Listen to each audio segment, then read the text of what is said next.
bienvenidos en este viernes 14 de marzo a informarse con nosotros en la primera emisión nacional de 24 horas. Arrancamos mostrándoles esta imagen de Durán, cantón de la provincia del Guayas. Es el sector de Fincas Delia, donde en este momento arranca un operativo de la Fuerza Pública encabezado por los ministros de Defensa y del Interior y denominado Tormenta 22. Más adelante tendremos un contacto con nuestro reportero para que nos dé más detalles. Tenemos un cielo que ya se despeja, vamos a tener una mañana soleada, qué bueno, sin lluvia aquí en el puerto principal, en Guayaquil, y por ahora ya una temperatura de 25 grados Celsius. Vemos gran despliegue de la Fuerza Pública en este punto de Durán. Milton, ¿cómo estás? Bien, Liz, amigos, buenos días, gracias por acompañarnos. Amanece Quito con lluvia en muchos sectores, con el cielo nublado y con muchísimo frío, un clima increíblemente frío en Quito, diría yo. Miren ustedes cómo está esta parte de la capital, que es el sector de Labrador. Ustedes ven la estación principal del metro de Quito. Esto es en el norte de la capital, 10 grados Celsius, y hoy no circulan los vehículos que tienen placas terminadas en 9 y 0.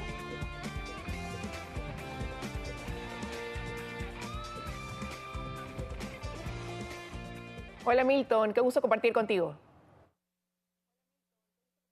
Igualmente, Liz, estamos listos para informarles y para contarles quiénes nos van a acompañar hoy en las entrevistas. Así es, va a estar con nosotros en breve en el espacio de entrevistas Marcela Aguiñaga, prefecta de la provincia del Guayas, para comentar las acciones que se ejecutan desde la prefectura para ayudar a los cantones que se han visto afectados en esta provincia por el temporal invernal. Vamos a analizar el apoyo de la CONAIE a Luisa González, que mantiene una división en el movimiento indígena. Justamente Fernando Guamán, presidente del movimiento indígena de Chimborazo, estará con nosotros para hablar del tema. Empezamos con el desarrollo de las noticias.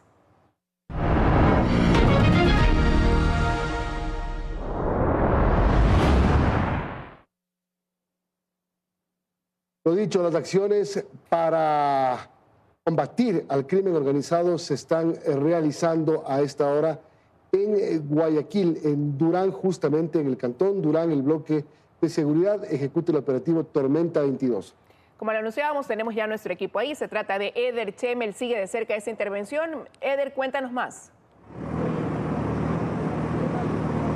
¿Qué tal? Muy buenos días, así es, estamos en Fincas La Delia, que es uno de los puntos más conflictivos del cantón Durán. A esta hora de la mañana se está procediendo con la destrucción de asentamientos irregulares. Buenos días, estamos aquí con el ministro del Interior, John Reinberg. ¿Cuántas viviendas se van a destruir y qué es lo que pasaba aquí, ministro? Hoy son 3 viviendas que estamos destruyendo.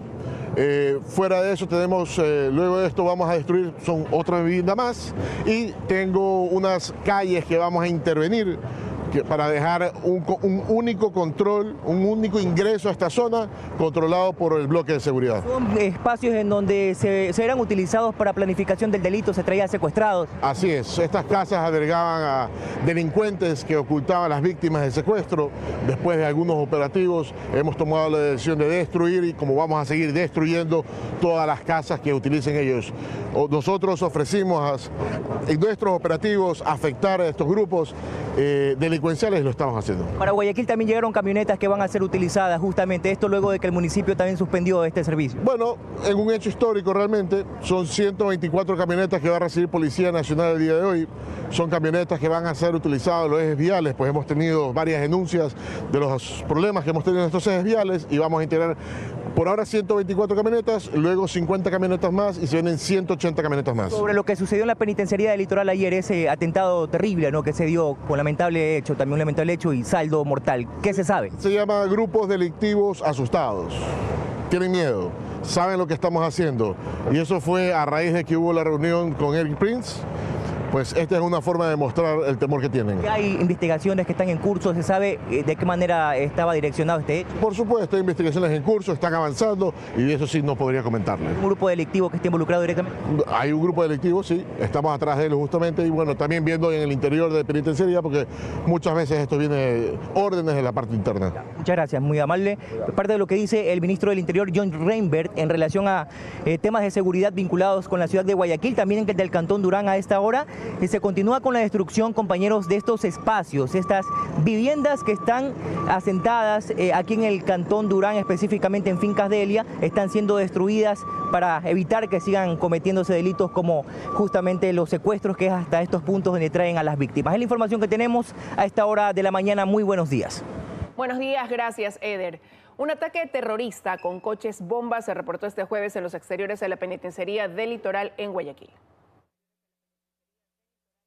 Así es, este hecho dejó un muerto y un herido, es justamente lo que hablaba el ministro Reinberg hace momentos con Eder. La policía asegura estar tras la pista de los responsables.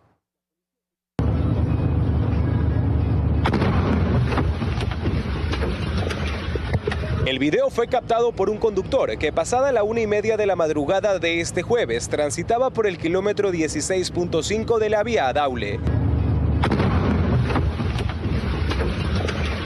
Se trató de un nuevo atentado terrorista reportado en los exteriores de la penitenciaría del Litoral. Según datos de la Policía Nacional, un grupo de delincuentes parqueó una camioneta junto a carros particulares de guías penitenciarios y policías. Tras irse, estos sujetos prendieron fuego al vehículo que estaba cargado de explosivos. Producto de esto, se expandió el fuego hacia 5 vehículos más que se encontraban en los alrededores.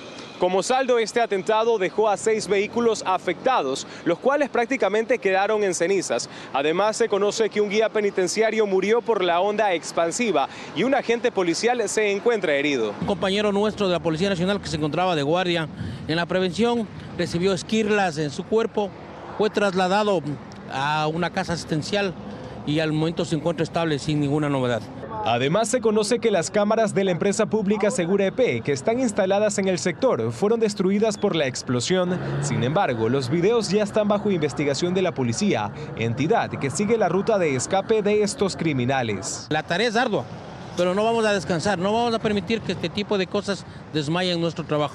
El pasado 21 de febrero, delincuentes dispararon contra la fachada de la penitenciaría del Litoral, hiriendo en esa ocasión a un agente policial. Previo a esto, el coronel de la Fuerza Aérea Ecuatoriana, Porfirio Cedeño, fue asesinado en los exteriores de este centro carcelario. Ricardo Alcíbar, Teleamazonas. Decenas de negocios y casas ubicados en las cercanías de la penitenciaría del Litoral sufrieron graves daños materiales por la onda expansiva del atentado del jueves. Impactos en fachadas, ventanas y techos son las principales afectaciones. Vidrios rotos, puertas desprendidas, techos destruidos y electrodomésticos dañados son las secuelas del atentado terrorista de la madrugada del jueves en los exteriores del complejo carcelario de la vía Daule. La onda expansiva de la explosión generó afectaciones aproximadamente a 200 metros a la redonda. Los más afectados fueron los locales comerciales, como tiendas, panaderías y restaurantes ubicados frente a la penitenciaría del Litoral. El propietario de una picantería del lugar aseguró que pensó que iba a morir, ya que la fuerza de la onda expansiva lo desplazó varios metros de donde estaba descansando. Se cuenta como han destruido casi el 70% de mi local y otros compañeros. Más de 8 o 9 locales creo que están destruido. Además de los negocios, al menos una decena de casas también sufrieron daños en su infraestructura. Sí, señores, esto fue demasiado fuerte, estremeció todito hasta adentro, se quebró la ventana de la casa, destruyó demasiado. Estas casas forman parte de la cooperativa Unión de Propietarios. Incluso los habitantes de urbanizaciones privadas ubicadas en la avenida León Febres Cordero, a varios kilómetros de este reclusorio, también escucharon el fuerte estruendo y se quedaron sin luz debido a que la onda expansiva afectó una subestación eléctrica. Eder Cheme, Teleamazonas. 30 detenidos dejan los operativos Gran Fénix 13 y 14 ejecutados en varias provincias del país. Además, la policía resaltó el decomiso de 38 toneladas de droga tras 2 años de investigaciones al modus operandi de estos narcotraficantes. Los operativos Gran Fénix 13 Tormes y Gran Fénix 14 Chernobyl, realizados en Guayas, Manabí, Sucumbío, Santa Elena y El Oro, permitieron la desarticulación de una organización criminal involucrada al tráfico de drogas hacia Europa. Los delincuentes contaminaban contenedores que salían de Ecuador hacia países del viejo continente, como España, Italia y Bélgica. Información policial detalla que esta organización se subdividía en dos estructuras. Una de estas se dedicaba a la comercialización de candados y sellos de seguridad de contenedores, los mismos que eran clonados y reimpresos para luego ser vendidos al mejor postor y así ejecutar la contaminación.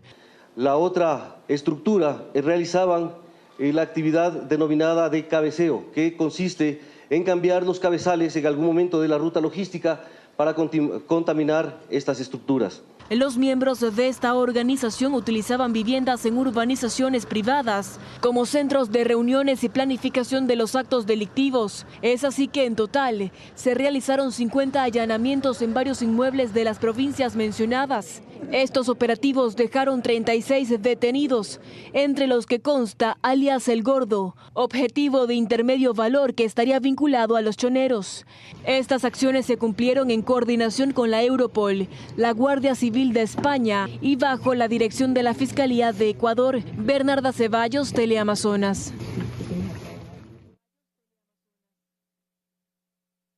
Mayra Salazar ya tiene fecha para salir de la cárcel tras la pena reducida. La exfuncionaria de la Corte de Justicia del Guayas cumple este viernes 14 de marzo su condena de 1 año y 3 meses a medida que se acerca a su liberación en el Centro de Privación de Libertad de Mujeres de Ambato. Las autoridades han reforzado la vigilancia en los alrededores de este recinto penitenciario. La defensa de Mayra Salazar manifestó que ella saldrá de la cárcel con un importante resguardo para llegar al aeropuerto de Quito. Mayra Salazar, recuperará entonces, Milton, su libertad el día de hoy. Así es. Vamos a otro tema. Vamos a hablar del ex consejero de participación. Este viernes llegaría al Ecuador el ex consejero del CPCCS, Eduardo Franco Loor. Esto tras impedirse su ingreso a Estados Unidos. Él había viajado a ese país en compañía de su esposa cuando se le impidió el ingreso al aeropuerto de Nueva York. Se conoce que la Fiscalía había solicitado a Interpol una notificación azul. Este sábado se dará la audiencia de formulación de cargos contra ex consejeros de Participación Ciudadana por la denuncia presentada por Roberto Romero Bombúfal, actual superintendente de bancos, en enero pasado.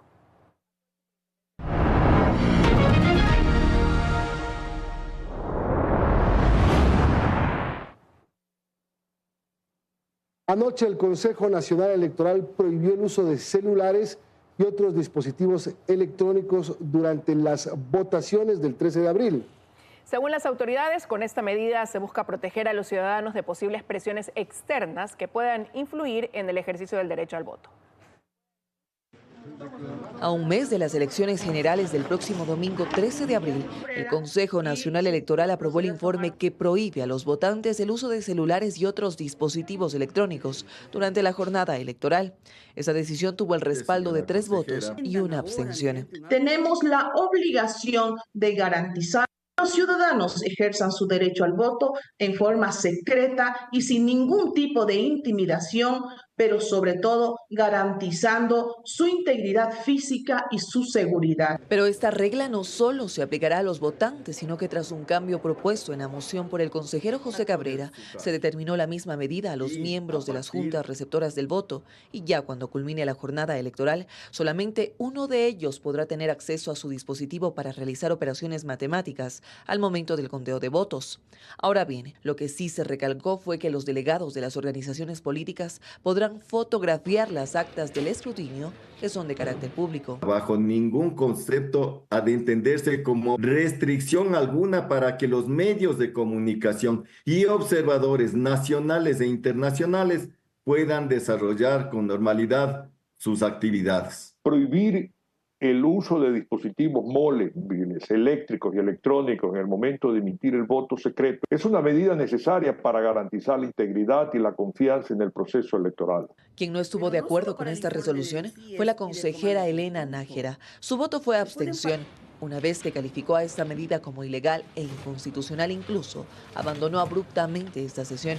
Ya que el informe pericial se refiere únicamente a sectores de la ciudad de Guayaquil. Y además, si tienen todo este conjunto de situaciones, ¿por qué no van a la fiscalía y presentan las denuncias respectivas? Lo cierto es que con esta decisión lo que se pretende, según las autoridades, es garantizar el voto seguro, pues recordemos que este informe fue presentado por el Bloque de Seguridad y el Centro de Inteligencia Estratégica, que alertaba sobre posibles casos de extorsión por parte de organizaciones delictivas que habrían presionado a ciudadanos para condicionar su voto en las elecciones pasadas.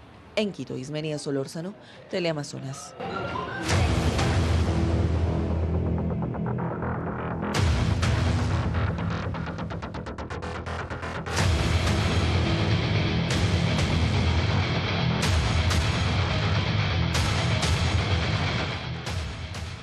Las intensas lluvias de ayer inundaron 8 sectores de Loja, afectando principalmente el norte de la ciudad. En el barrio La Banda, una vía se convirtió en un torrente, mientras que en Quilanga se reportaron daños estructurales. Un video muestra la caída de una baranda por la fuerza del agua. Otros sectores afectados fueron Sauces Norte, Consacola y Pucapocha.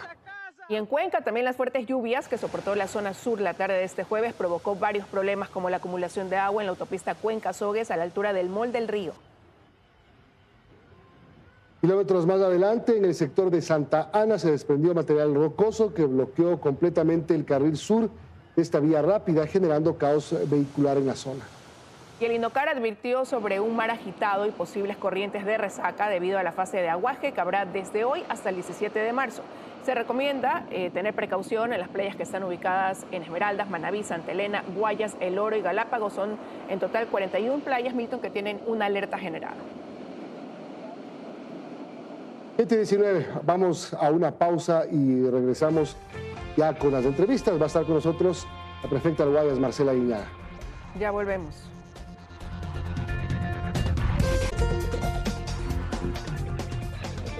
Tenemos más información. La Asamblea Nacional posesionó a Claudia Salgado, José Terán y Jorge Benavides como nuevos jueces de la Corte Constitucional. Esto tras el concurso de méritos y oposición para la renovación parcial de la institución. Los nuevos jueces reemplazarán a Carmen Corral, Daniela Salazar y Enrique Herrería. Magistrados llegaron al salón plenario acompañados del presidente del Consejo de la Judicatura y sus vocales. Este cambio de magistrados lo dispone la ley cada 3 años. El gobierno de Daniel Noboa contrató una empresa de lobby en Washington, Estados Unidos, para lograr varios objetivos, entre ellos una llamada telefónica de alto nivel con el presidente Donald Trump y una visita oficial con el mandatario. Además de un posible acuerdo comercial y financiamiento para la lucha contra el narcotráfico, la Embajada de Ecuador en Estados Unidos celebró el contrato bajo el argumento de emergencia institucional declarada por la Cancillería con el fin de garantizar los derechos de la comunidad migrante en ese país. Economía para todos.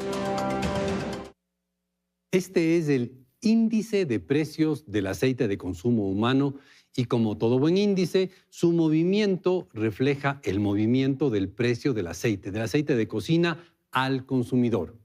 Este es uno de los 359 índices que componen el IPC, donde el aceite es uno de los productos con un peso relativamente alto.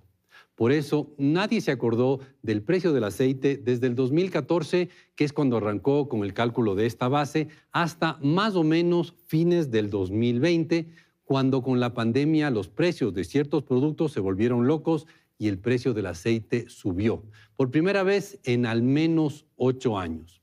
Y su crecimiento tuvo 2 etapas. La primera, por los problemas logísticos de la pandemia, y la segunda con el inicio de la guerra de Ucrania, que es un importante productor de aceite. Desde que llegó a su precio más alto a mediados del 2022, el precio del aceite ha bajado significativamente, aunque no ha vuelto a sus niveles pre-pandemia. A enero de este año se ubicó un 28% por encima de lo que estuvimos acostumbrados antes de la pandemia y desgraciadamente parece que no caerá mucho más. Muchas gracias. Economía para todos.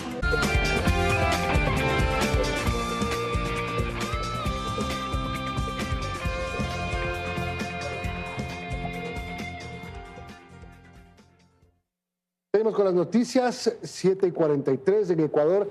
Ningún radar está habilitado para multar, lo asegura la Agencia Nacional de Tránsito, Lisa. Sí, entidad que además detalla que mientras las empresas no cumplan con los certificados de calibración, no pueden operar. Por ello, en Manabí se volvieron a clausurar cerca de 5 radares. Fue con este sello que la Agencia Nacional de Tránsito inhabilitó radares de velocidad en la vía Puerto Viejo-Manta debido a la falta de certificados de calibración. Alejandro Lascano, director ejecutivo de la ANT, detalló que hasta que estos dispositivos no cuenten con los certificados debidos, no se les quitará el sello y no podrán emitir multas. Nos están entregando un certificado de verificación o de acreditación para poder realizar las pruebas. Con eso ellos tienen que entregarnos una prueba de calibración de estos radares y con eso ya habrían cumplido con la normativa vigente. Se refiere a un nuevo reglamento que fue actualizado en febrero de este año, en el cual se establece la certificación de estos dispositivos para su funcionamiento. Como todo equipo técnico debe tener una forma de medición. Esa medición debe ser precisa, que una persona no esté avanzando a 98 kilómetros por hora y le llegue una multa que le diga que va a 102. Por eso se necesita estas calibraciones que no se habían estado realizando durante mucho tiempo. Lascano asimismo precisó que pese a conocerse los nuevos requisitos para operar, mediante un correo electrónico expuesto en la página web de la ANT, se han recibido denuncias de la ciudadanía que ha recibido multas. En su mayoría provienen de Guayaquil, Santa Elena, Durán, Latacunga, Manta y Ambato. Por eso podemos verificar quién no ha cumplido y en ese caso tenemos ya las multas emitidas por entidades que no deben estar emitiendo ningún tipo de multa. Lo que se traduce que ningún radar está habilitado para emitir multas de tránsito. A mediados del 2024, los radares en el Ecuador quedaron fuera de servicio debido a una orden judicial y una resolución conjunta de la Agencia Nacional de Tránsito y la Comisión de Tránsito del Ecuador, lo que ahora depende de las mismas entidades municipales o privadas de cumplir con los nuevos requisitos para poder retomar operaciones. Astrix Ingrid, Teleamazonas. La Fiscalía inició una investigación previa sobre la adquisición de chalecos y cascos por parte del Ministerio de Defensa y con ello frenó la intención de la Asamblea Nacional de levantar la reserva de la información y conocer detalles de ese contrato. El Pleno no podrá tratar este tema. Veamos el reportaje. Hemos recibido el oficio que deja sin efecto el pedido realizado por la Contraloría General del Estado.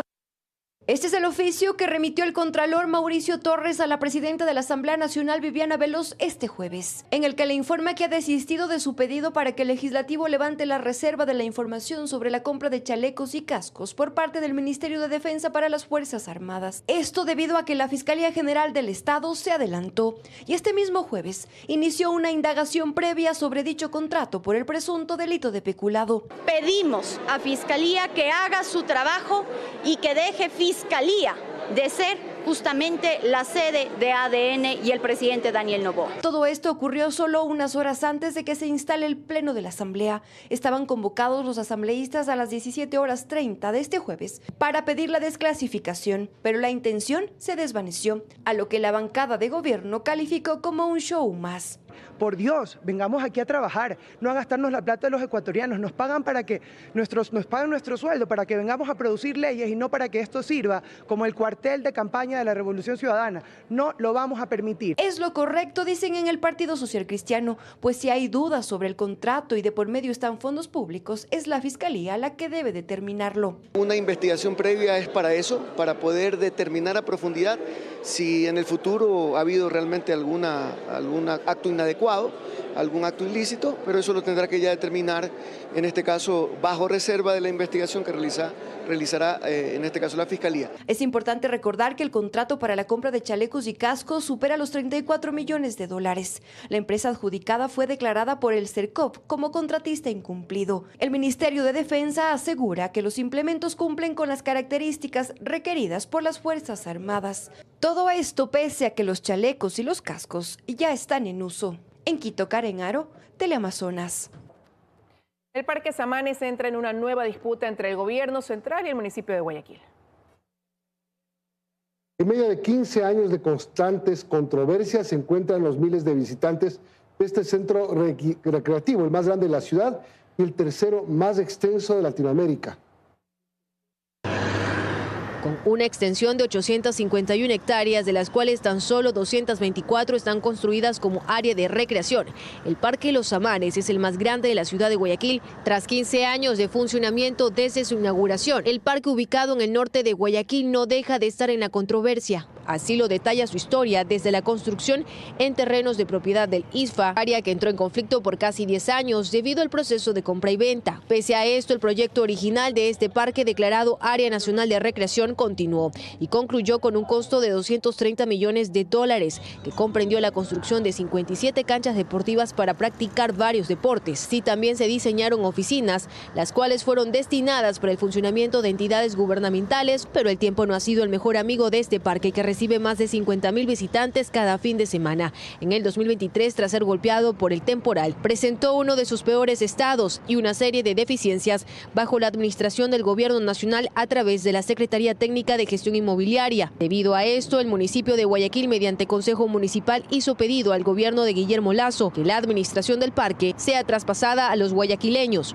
La respuesta se hizo efectiva el 10 de octubre del 2023 mediante el Decreto Ejecutivo 891, en el cual se dispuso en su artículo número 1 a la Secretaría Técnica Inmobiliaria realizar los actos administrativos correspondientes para la ejecución de la transferencia como cuerpo cierto a título gratuito a favor del gobierno autónomo descentralizado del Cantón Guayaquil, y de ahí que en una nueva pugna de poder que gira en torno a este parque sobre el retorno de la administración a manos del gobierno, el alcalde de Guayaquil, Aquiles Álvarez, indicó que dicha intención, que llegó con una revocatoria, es improcedente. Estarían violentando un bien privado y el municipio de Guayaquil tendría que tomar medidas legales personales contra cualquier funcionario de la fuerza pública o del gobierno o cualquier persona que pretenda violentar el estado de un bien privado. El pasado 12 de marzo, el Gobierno Nacional, mediante el decreto 563, dispuso al Ministerio de Ambiente, Agua y Transición Ecológica realizar los actos administrativos correspondientes para revocar la delegación del Área Nacional de Recreación Los Amanes. Pues según el mandatario, la decisión se respalda debido a una serie de deficiencias en la administración del parque. Astrix Ingrid, Teleamazonas. Varias muertes violentas se registraron la tarde y noche de este jueves en la zona 8. Entre los fallecidos consta un presunto líder de los Lobos. Guayaquil, Durán y San Borondón suman 750 asesinatos en lo que va de este año. Con varios impactos de bala, un sujeto conocido como Cucaracha fue asesinado por sicarios, quienes se movilizaban en una moto. Todo esto en la Floresta 2, sur de Guayaquil. Su cuerpo manchado de sangre quedó tendido en la calzada mientras curiosos lo observaban. La policía llegó para hacer las averiguaciones del caso, pero en el lugar nadie daba información. Lo triste fue ver a sus hijos que a lo lejos lloraban por la triste noticia. Ya en el norte de Guayaquil, en el sector de Los Vergeles, cerca de La Zanja, asesinaron a un extranjero quien trabajaba en una tricimoto. Según testigos, fue bloqueado por sujetos desconocidos y en segundos sacaron armas para matarlo. Y a 10 minutos del sector en Guayacanes, sicarios le seguían la pista a una persona de 45 años. Según datos, sería líder de la banda de los Lobos en Quevedo, provincia de Los Ríos. Este, junto a otro sujeto, por más que corrieron, fueron alcanzados por las balas. Su amigo quedó herido, por lo que fue atendido por los paramédicos, quienes llegaron minutos después. Y en el sector de la María Piedad del Cantón Durán, sicarios en moto le cerraron el paso a un hombre que por más que corrió le fue difícil. Perdió la vida con varios disparos recibidos. En el mismo hecho violento, una persona resultó herida. Según datos por parte de la Policía Nacional, de enero a marzo del 2024 se registraron 373 muertes violentas y en este año 2025, de enero a marzo, ya van 750 muertes, lo que tiene alarmada a la comunidad en toda la zona 8, Guayaquil, Durán y San Borondón.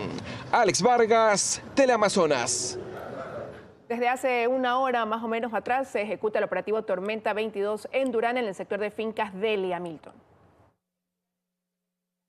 Así es, vimos que el ministro del Interior, John Rainbow, está encabezando este operativo. Vámonos con Eder Cheme nuevamente para que nos dé detalles de lo que está ocurriendo. Eder, buenos días. Buenos días, Alex. Buenos días a todos los televidentes. Pues les cuento que el Ministerio del Interior, a través de la Secretaría General de Gobierno, Sí, ¿qué tal? Buenos días. Continuamos en la intervención que se ejecuta la mañana de este viernes en Fincas Delia. Indicarles que a esta hora ya son alrededor de 10 las viviendas que han sido destruidas, de acuerdo a lo que ha dicho la Policía Nacional y el bloque de seguridad de espacios que han estado siendo utilizados como centros de planificación del delito. A esta hora la intervención continúa con la presencia, como ustedes indicaron, de los ministros del Interior y también de Defensa, quienes han estado constatando aquí en el sitio las acciones que se desarrollan. En una de las viviendas que se destruyó hace pocos minutos se encontraron colchones, cadenas y demás artículos que denotaban que estos espacios estaban siendo utilizados para traer a víctimas y tenerlas en cautiverio, como lo que sucedió hace 2 días atrás, cuando un ex concejal del Cantón Durán fue secuestrado y luego de 3 días la UNACE logró rescatarlo. A esta hora continúan justamente las acciones. Se tiene previsto que más viviendas sean destruidas, así como también otras acciones aquí en el sector de Fincas Delia, en el Cantón Durán. Buen día.